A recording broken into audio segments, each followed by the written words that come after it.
Police अचानक एक छोटे लड़के को लड़की के घर लेकर आई और साफ कहा कि यह उसका बेटा है और यह उसी का बच्चा है जो उसके सबसे बड़े दुश्मन से हुआ है। यह सुनते ही लड़की सदमे में आ गई और वहीं रो पड़ी। वह तुरंत अपने दुश्मन के पास पहुंची जो कार रेस में हिस्सा लेने वाला था और उसे उनके बेटे की फोटो दिखाई। फोटो देखकर लड़के ने सोचा कि लड़की पागल हो गई है, लेकिन लड़की ने कहा कि उनका बेटा भविष्य से समय यात्रा करके आया है। दरअसल यह सब सिर्फ 3 घंटे पहले शुरू हुआ था। लड़की समझ नहीं पा रही थी कि रोते हुए बच्चे को कैसे चुप कराए। तभी लड़के ने कहा कि उसका जन्म साल 2031 में हुआ है। उसे अपनी माँ का घर पता था, इसलिए वह यहाँ आया है।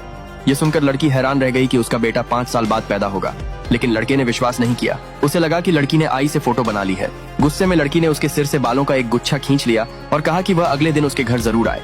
अगले दिन लड़का उससे मिला, लेकिन फिर भी उसे यकीन नहीं हुआ। जब उसने बच्चे को लड़की को माँ कहते सुना तो वह चौंक गया। इसके बाद लड़की ने DNA टेस्ट की रिपोर्ट निकाली। वह भगवान से प्रार्थना कर रही थी कि यह बच्चा उसका बेटा न निकले।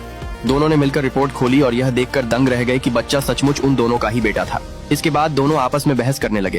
तभी बच्चे ने कहा कि भविष्य में उसके मम्मी पापा बहुत खुश रहते हैं। लड़की ने उसे सोने के लिए कमरे में भेज दिया।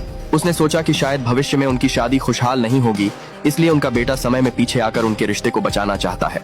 लड़की ने फैसला किया कि वह वर्तमान को बदल देगी ताकि वह भविष्य कभी न आए। यह सुनकर लड़का भी उसकी बात से सहमत हो गया और बोला, आज से हम पहले की तरह एक दूसरे से नफरत करते रहेंगे। तभी बच्चा बाहर आया और बोला कि उसे सुला दो। मजबूरी में तीनों एक ही बिस्तर पर सो गए। बच्चे ने अपनी माँ से लोरी सुनाने को कहा, लेकिन लड़की को लोरी नहीं आती थी, इसलिए उसने रैप गाना शुरू कर दिया।